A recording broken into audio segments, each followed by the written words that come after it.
وہ من بنا چکا تھا مجھ سے دور جانے کا، مجھے لگا مجھے منانا نہیں آتا۔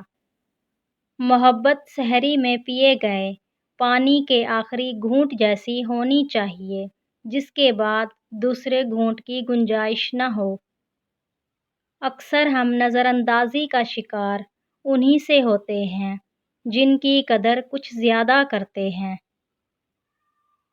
ساری عمر کسی کے ساتھ کتنا ہی اچھا سلوک کر لو، لیکن کسی مجبوری میں کسی ایک بات پر ساتھ نہ دے سکو تو ساری اچھائیاں کنویں میں گر جاتی ہیں۔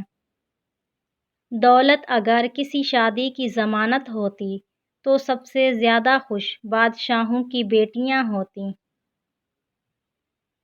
تیز دانتوں کے درمیان زبان کی سلامتی کا راز فقط اس کی نرمی اور لچک ہے۔